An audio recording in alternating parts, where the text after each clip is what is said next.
मुसळधार पावसामुळे मुंबईतल्या शाळांना सुट्टी जाहीर। पालकमंत्री दीपक केसरकर यांची माहिती। मुंबईत उद्याही मुसळधार पावसाचा इशारा।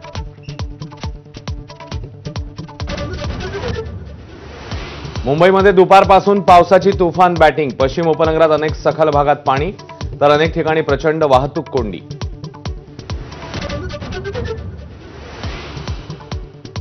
मुंबईत मुसळधार पावसामुळे मध्य आणि पश्चिम रेल्वेची वाहतूक विस्कळीत। तब्बल 30 ते 40 मिनिटांनी लोकल सेवा उशिराने। मुसळधार पावसाचा रस्ते वाहतुकीवरही परिणाम। मुंबईत पवईमध्ये वाहतूक कोंडी तर पुण्यामध्ये हिंजवडीतही वाहनांच्या लांबच लांब रांगा। राज्यभरात उद्याही मुसळधारेचा इशारा। पुणे आणि पालघरला रेड अलर्ट तर मुंबई रायगडला ऑरेंज अलर्ट जारी।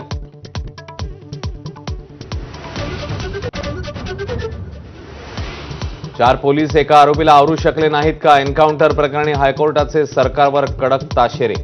पिस्तूल चालवणं सामान्य माणसासाठी शक्य आहे का? कोर्टाची प्रश्नांची सरबत्ती।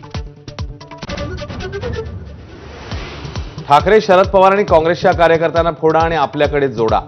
अमित शहांनी दिला भाजपच्या पदाधिकाऱ्यांना जिंकण्याचा कानमंत्र।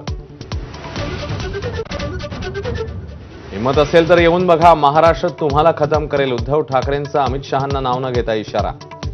बाजार बुणगे असा उल्लेख तर मुख्यमंत्री होण्यासाठी ठाकरे कटोरा घेऊन जात आहेत। बावनकुळेंचा हल्लाबोल। महायुतीत अजूनही 90 जागांवर तिढा असल्याची माहिती। 2 दिवसात बैठक घेऊन तोडगा काढण्याची अमित शहांची सूचना। महायुतीच्या नेत्यांची उद्या पुन्हा बैठक। भाजप प्रदेशाध्यक्ष बावनकुळे अध्यक्ष असलेल्या संस्थेला मिळालेल्या भूखंडावरून वाद। अजित पवार आणि विखेंचा विरोध असतानाही भूखंड दिल्याची चर्चा। ट्रस्ट मंदिराचा, खासगी नव्हे, बावनकुळेंचं स्पष्टीकरण।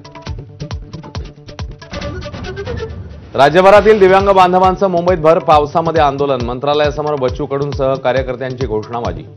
दिव्यांगांना दरमहा 6,000 देण्याची मागणी।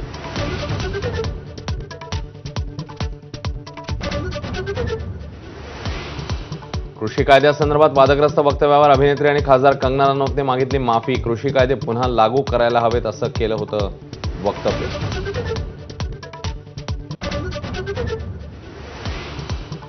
मनसे अध्यक्ष राज ठाकरे आणि अभिनेता आमिर खान यांच्या उपस्थितीमध्ये 1 नंबर सिनेमाचा टीझर लॉन्च। राज ठाकरेंचं पोस्टर आणि महाराष्ट्र नवनिर्माण सेनेचा उल्लेख असल्यानं चित्रपटाबद्दल उत्सुकता।